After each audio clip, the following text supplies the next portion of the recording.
I'll just introduce us. This is Spin with CollectorsMaze, and today we're spotlighting Bryan Silverbax, who is a graphic design artist and all-around creative guy, and we'll be talking a lot about all the things that you're into. All right. Yeah, you got a lot going on. Bryan, you know, when you do the research, you find that you, career-wise, were military and then a police officer. Yes. And then I'm thinking that there were probably other experiences that led to graphic design. Well, I in high school, I thought I was going to be the next Todd McFarlane, but that didn't happen. So I had an affinity for art, though, but I didn't have any money or any drive as a kid. So that's when I joined the Army at 19. I got out of the Army, and then when I got out of the Army in 2002, I needed a job with benefits because I had asthma and all kinds of medical stuff. So I started working for the county, like the Parks and Rec department. So I was basically a janitor at a basketball gym. And that got very, very boring. So I was like, well, maybe I'll take this GI money that I got from being in the Army, and I don't know what I can do with it. But so I found the Art Institute online and did graphic design in school for 2 years. And then while I was in school for graphic design, I was still full-time janitor, but I also then applied to be a policeman. So I graduated the police academy and college in the same week. So I was doing both of those things at the same time. But so then I was a policeman and I no longer needed the graphic design job, so to speak. So this is something that you wanted to do for a long time then? Yes, ma'am. I think probably back when I was about 12 years old is when I first started getting into comics and appreciating like the old Mark Silvestri X-Men, and my dad was really into the Silver Surfer. So going to Walden Books, if that's still a thing. Yes. But he would go to Walden Books to pick up his Silver Surfer comics, and I would just look at the spinner rack, and I'd always grab X-Men and Wolverine, and that I was like, man, maybe I could do this. So that started the bug of, I can kind of draw. I want to do that one day. But it took me a while to get here, but now I'm here. Yes, you are. Yes, you are. And so you had organic talent, plus you had some education in it. And so what was the transition from police officer then back to graphic design? All right. So while I was in, let's see, I started becoming a policeman in 2008. I believe it's 2008. And then in 2013, a fellow officer pointed out a website to me one day. He's like, hey, man, have you ever heard of this website? And it was a website where you could draw a T-shirt design and they would sell it for you for one day and you could make money. But the T-shirt design that happened to be on that day was a picture of Daredevil, but he was naked and it said Bear Devil. And I was like, oh, that's funny. And I did a little investigation into the type of website that runs this like parody artwork.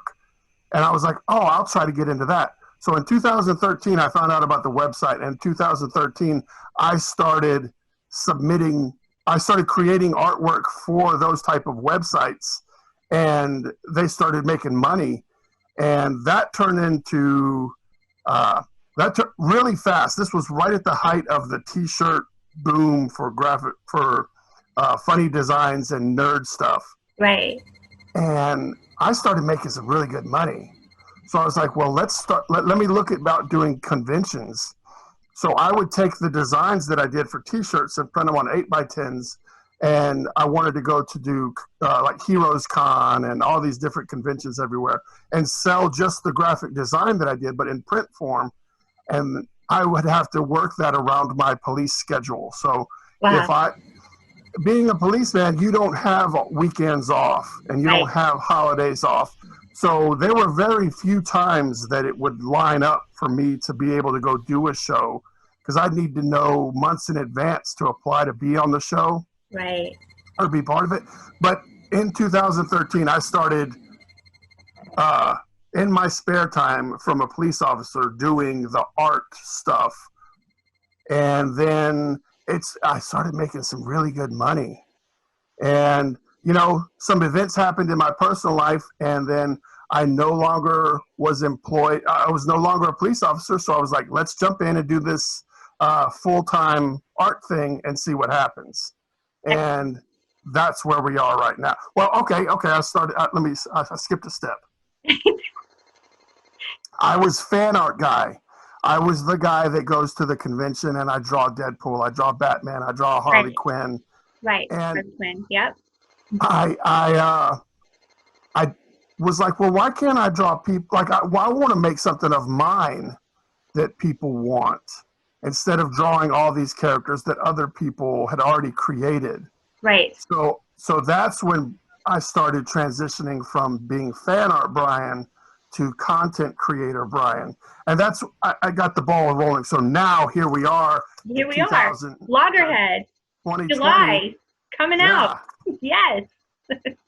Yes. So it's been a wild ride, but 2013 I started. Oh, by the way, from 1995 to 2013, I probably drew like 5 pictures.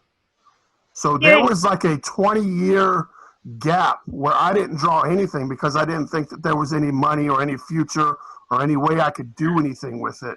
Wow. So in 2013, if I show you the drawings I did in 2013, you'd be like, holy cow, like those are not good. So it was finding, it was just getting the drive back in 2013. So just starting in 2013, very quickly, you've gotten your hands in just almost anything out there. So, yes, I because I feel that the more creative stuff that I get involved with, the more likely to find success and to find your home. Like in 2015, I did my first convention. So I started drawing in 2013.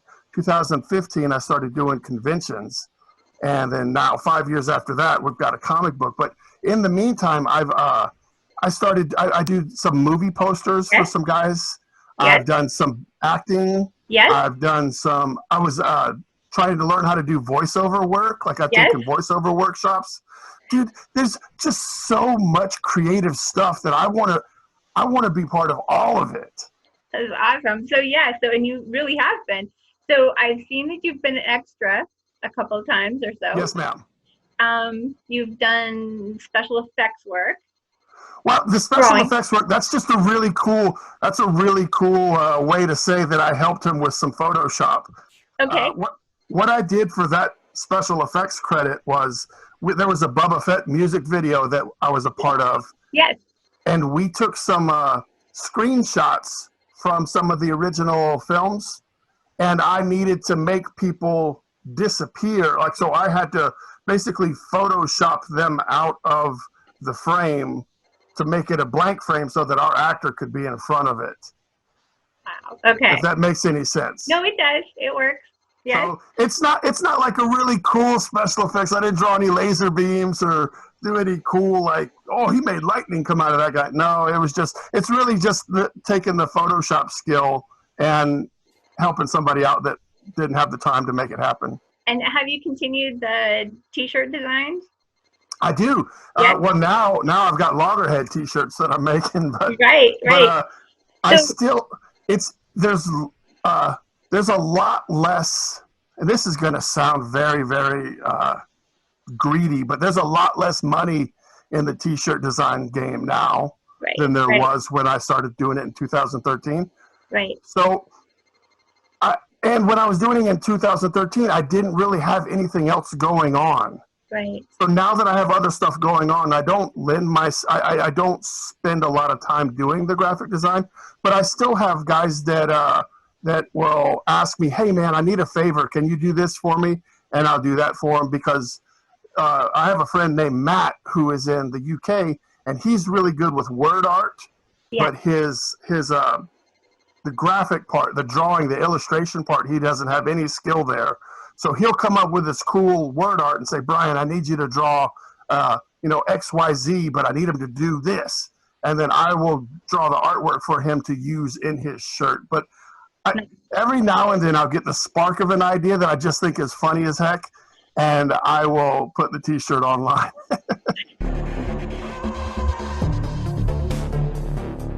Okay, so you worked for Tops and Upper Deck. And I currently work for Upper Deck. I stopped doing the Tops cards. Okay. And so what are you known for with them primarily? All right, so I don't know. Maybe there's some collectors out there that remember buying packs of baseball cards, or not baseball cards, but comic book cards back in the 90s, where you'd get that hologram card. Yes. You'd buy all the packs, and you'd be like, oh, dude, I got the hologram. Well, now trading cards have gotten to the point now where they commission artists to create original sketch cards. Right. So it would be like a baseball-sized card with original artwork. Like I hand drew this on the card, and then they'll take that card and randomly insert it into packs of cards so that when a customer opens it, instead of getting maybe a hologram, they'll get an original one-of-a-kind artwork from one of the artists. So for me, working with Upper Deck, I'm on about half of every Marvel set of cards that they do. Yes. And I think I've done every set of Aliens cards, and that would be like the 20th Century Fox Aliens. I've done Aliens, the all four Alien movies, Alien 3. So that's generally what Tops comes to me for, is Marvel cards and the Aliens cards. Okay. And had you done Star Wars? Star Wars is run by Tops. So when I was with Tops, I did like 5 sets of Star Wars cards, I think. Yeah. And then their payment thing got a little wonky, and the card quality was not that good. So I was like, you know what? I'm just going to stick to Upper Deck because I'm more of a comic book guy anyway. Right. Yeah. And so then did I see that you had launched also a Kickstart at some point and had done some of your own cards? I did a Kickstart. Well, I did playing cards. So my idea was I'm going to have all the spades be one thing, all the diamonds be one thing. So I ended up doing all my spades, as I got them on the wall right behind the camera here. All my spades were horror villains or horror icons. All my diamonds were Marvel characters. The clubs were DC characters. And what's the other one? Hearts were Star Wars characters. Okay. So I just thought it would be like a really fun deck of cards to do. I didn't break any records. I think I sold like 60 packs of cards, but it was just something fun to do. You're launching with Scout Comics. You're launching Loggerhead. Yes. In July, right? This is coming. Yes. Well, July, I don't know when this is going to air, but next Wednesday is the 1st. And Loggerhead will be in shops that order directly from Scout. Okay. And then on the 8th, anybody that ordered from Diamond will get their copies of Loggerhead. Excellent. Now, so very nice. Hold it. No, that's the 8-bit one. So how long does it take to do a cover? Literally. That's a loaded question. Well, it depends on how much I need to do. But here's one of the things that the guys at Scout, and I'm not just talking about the Scout personnel, but other creators at Scout have told me, like, they will give me the idea, and then within 24 hours, I can have them delivered a print quality product. So I will draw it on my drawing table, scan it in, and then take it into Clip Studio Paint and have it all colored and fully rendered, and I can do it in 24 hours. Wow. Now, but that's going to be like a one character just doing something crazy. No, there's not a lot of stuff going on in the background. You know, it's just like a real big, strong, powerful image. Let's see. Oh, I had some around here, but I think I didn't prepare very well. But I do have one of the faster turnarounds, and I wish, and since I color my own stuff, when I'm doing the artwork, I'll be like, oh, I know the technique that I want to use to make this look a little cooler, but I can go into the digital world and clean up this area or get that effect that I was looking for. So I'll spend a whole lot of time racking my brain about how to get it to look right on paper, because I know I can fix it. So it's a huge combination of the two. Yes, ma'am. It's very much a hybrid thing. But I also know that there's a lot of collectability and a lot of money and a lot of desire for collectors to have original art. Yeah. Yeah. So that's why I don't fully lean into the just doing digital stuff. I got a page here that I'll show you. Hopefully you can see it. So this is, I print this out, right? This is the layout that I got from Brian Dawson for a comic book that I'm working on. Okay. But I print it out backwards from my printer, and then I turn it on the light box, and so this is basically my sketch lines. Right. So I'll do sketch lines digitally in the computer and then print them out in reverse and put them on my light box so that I can see through the paper and see where stuff's supposed to go. Wow, dramatic difference. Wow. So that's a fantastic use of technology. Yeah, it's crazy. And I'm not that good at sketching. For me, like when I have my 11 by 17, sometimes for me anyway, proportions can get lost. And sometimes things end up getting a little bit more stretched out or just a little wonky when you see it. Right. But using the digital layout first lets me see it on the computer screen, and I can make sure that things kind of look better and everything's proportioned right before I print it out, and then use that as my sketch. Oh, excellent. So tell me, I was looking and I saw something referring to year 0. Is that you also, or is that yes, ma'am? All right. Oh, here, I'll show you this. Boom. Yes. Oh, right. Nice. So this was the year 0, and if you look right here, that's Loggerhead. Yeah. Oh, okay. So this is part of the series. Well, remember I told you I started doing conventions in 2015, but by 2017 I started wanting to create my own world. So I came up with the name Year 0, and that book that I just showed you is it's not a real comic book. It's only 20 entries of characters and the background story.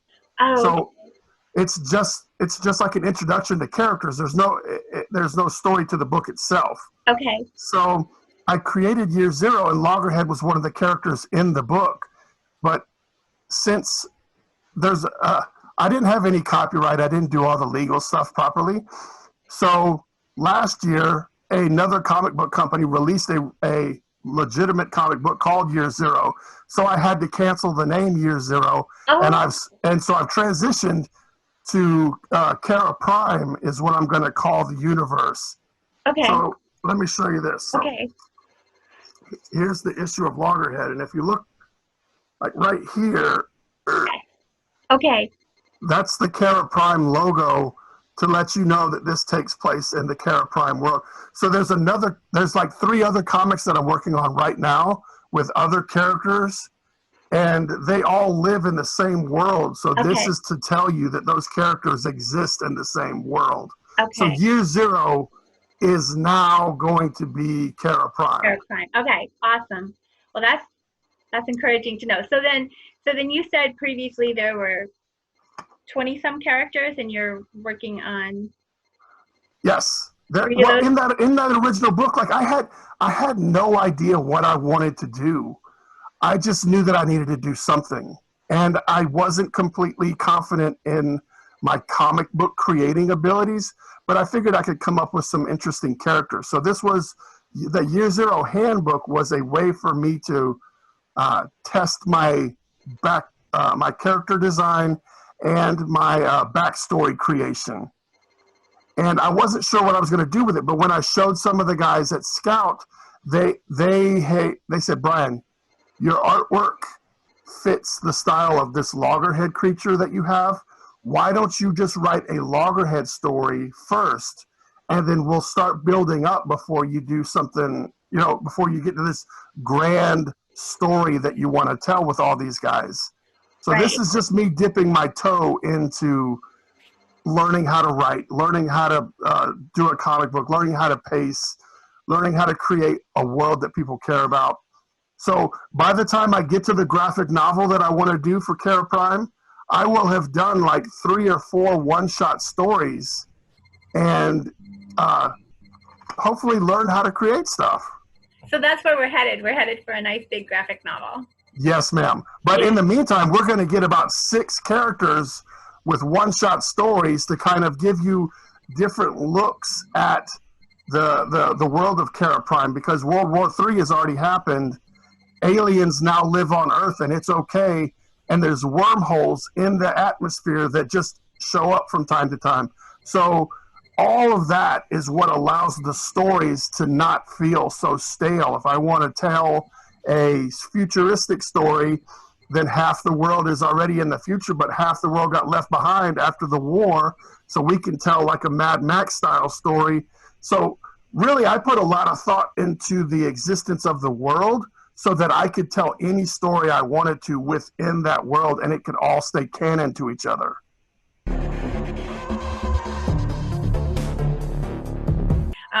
So you haven't landed your big major acting role yet. Is that No, I have to learn how to act properly. I think right now, I tell you what, I can walk around and look like a policeman pretty damn convincingly. So you'll continue to kind of supplement with those types of roles for right now. Do you have anything kind of? Really, what that is it's more for me. I'm a big fan of. First off, I'm a huge movie buff, movie guy. Like I'm all about my movies, but I like seeing how the sausage is made. So when I get a movie, I will watch all the behind the scenes. I will watch the director commentary. Like all that stuff is very intriguing to me. So when everything fires back up here in Atlanta and they start looking for extras again, I just enjoy being on set and watching everything take place, and the networking. Yes. Like that to me, I don't know if I can stress enough how much networking will help you get things done. So if I meet a key grip and he's like, oh, me and my guys have a band that we're doing, like anything creative, I want to be networked into people because I like seeing people succeed. Yeah. And the more people that I know and the more people that I have contact with allows me to put other people, like I'll be like, oh man, my buddy Jake is looking for someone that does what you do, and you're looking for somebody like him. Yes. So I like being able to facilitate meetings that get creative stuff accomplished. Yeah. So that feels really good to me. Yes. So your podcast that you do, is that something? Oh, I used to do. I stopped doing it. Okay. I couldn't afford it. Okay. Yeah. I thought it would be something fun. It was fun, but the thing was for me, like I didn't start off correctly. I started off with a real cheeky name for the podcast, and that was going to be hard to market. And then I tried to switch the name halfway through because I did it for a year, and then it got to be like I was trying to do all this comic book stuff and go to conventions.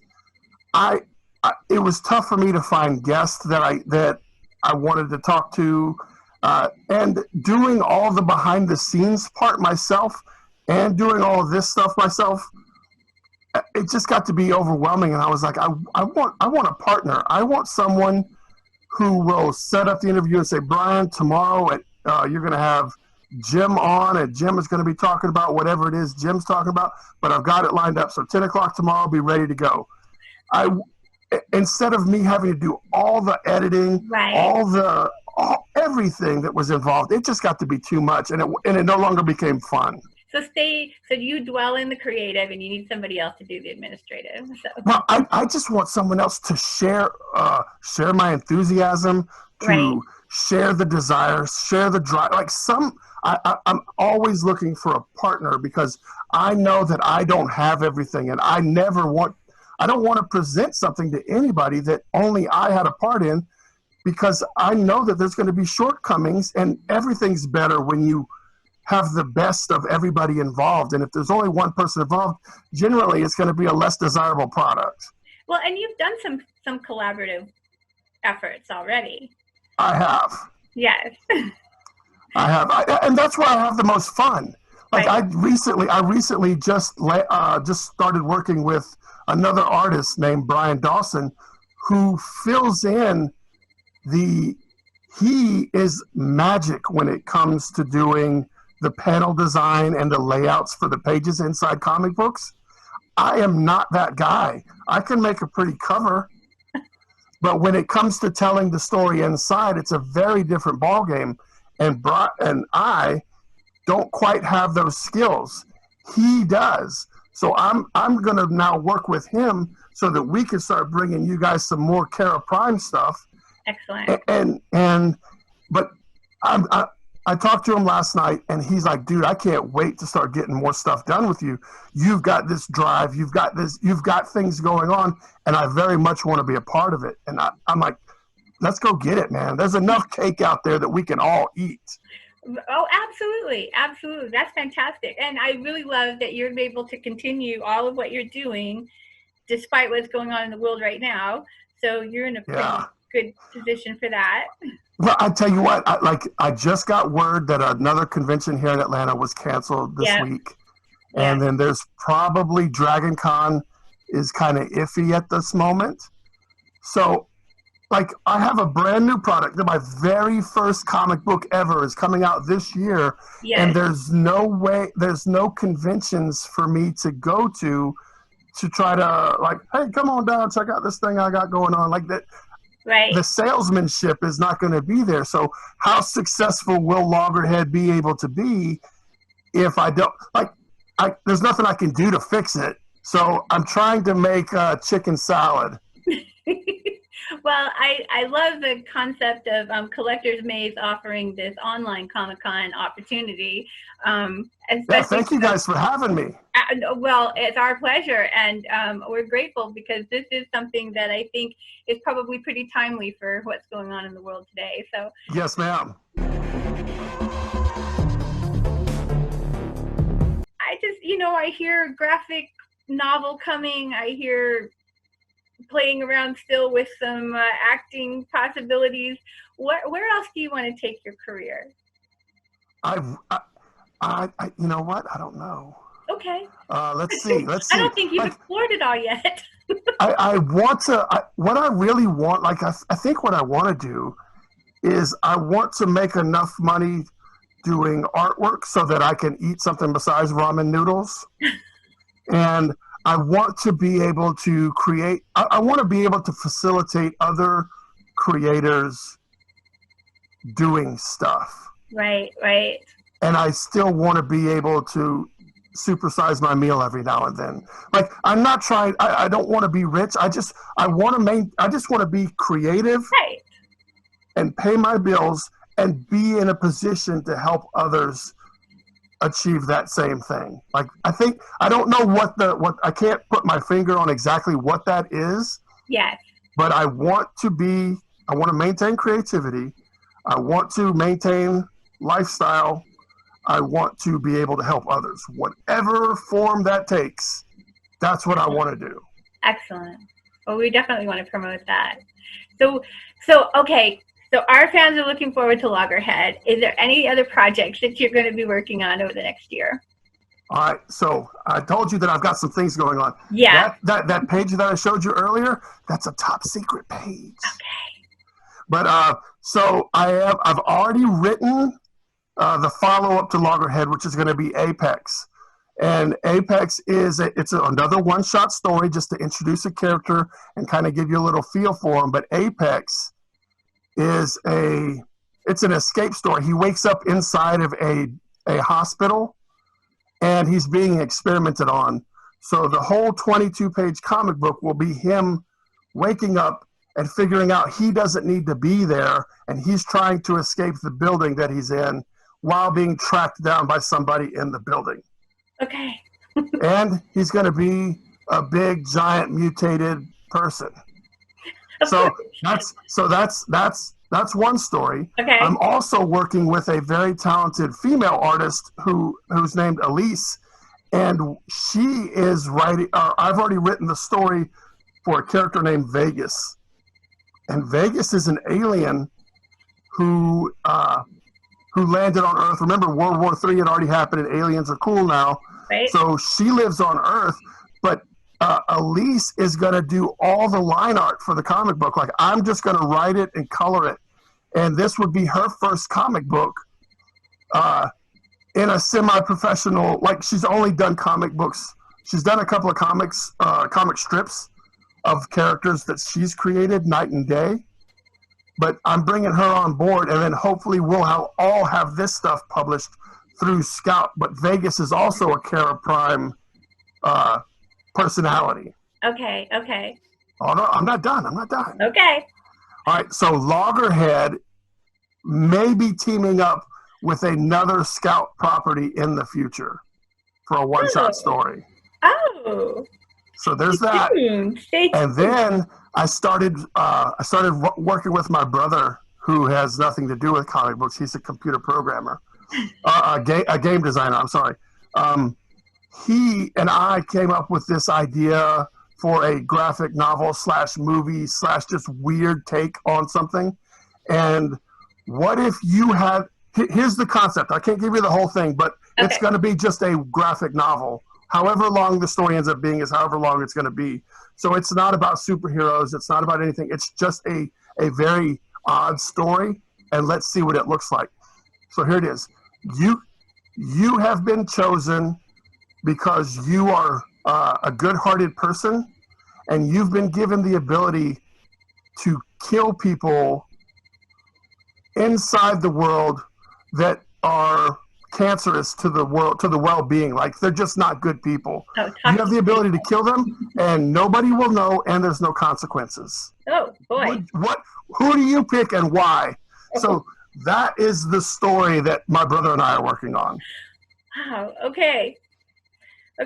So that could expand into a ginormous graphic novel. Yeah. Well, what we're going to do is we're going to follow. I haven't actually put pen to paper yet. We just had a brainstorming session like 3 days ago. But I think what we're going to do is we're going to introduce our character. Our character is going to be presented that very same question that I just gave to you. And the whole story throughout the graphic novel will be him coming up with the decision on how to use this thing, and what the repercussions, and how to choose if he chooses to use it. Right, because even though there's no repercussions directly to him, there are. Yes, but you've been chosen for the betterment of society. Like, you've been given. So it's weird. So I think the most of the story is going to focus on what goes into making that decision. Awesome. Okay. Now I'm going to spend the rest of my day trying to figure out which people. And you. Yeah, like here's how the idea came to me. So I was driving in traffic, and there's a lot of people that don't drive properly. Right. And I was like, if you just didn't exist, everything would be better. And then I thought there's got to be plenty of a-holes that exist in this world. And if they just all disappeared tomorrow, how many people would be left? And so I got to thinking, like, what if the powers that be gave the people that were good-hearted the ability to just zap, X number of a-holes off the planet to make the planet better? What would happen? And that's but it all started because of traffic. Oh, well, then I'd have a follow-on question. Then you've got comparable a-holeness, right? Yeah, I guess then the definition of a-hole will be flipped. It'll be like, we'll be so nitpicky. You didn't say please. Yeah, it'll be very nitpicky on what we call a-hole after that. Right, right. And then The story will not go into that part. and then I'm wondering if we fill a vacuum, you know, because now we've got this vacuum. Or let's just say that somebody on the other side, let's get rid of 10 good guys. Maybe it turns into a whole battle. I don't know. Yeah, so there's a lot to explore there. I like it. Okay, so it looks like we have an awful lot to look forward to from you yet. I'm trying. The more I fish, the odds of me catching something big are greater. So I'm going to keep making something until something else happens. That's fantastic. I really want to thank you from Collector's Maze. I just really want to thank you for your time. It's just been an absolute joy. Well, thank you for having me. And anyone that watches this, yes. Please feel free to reach out. Maybe I can, if you are, this is like a little message to them. Yes. If you are looking to get creative stuff accomplished, don't be afraid to ask, and don't be afraid to ask me. That's and awesome. Never, ever be afraid to follow me on Instagram. Yes, you're very approachable. We really appreciate that. Bryan, thank you so much for your time, and we will be following up with you, and we'll definitely be promoting you, and we're looking forward to Loggerhead. Thank you. Thank you, guys.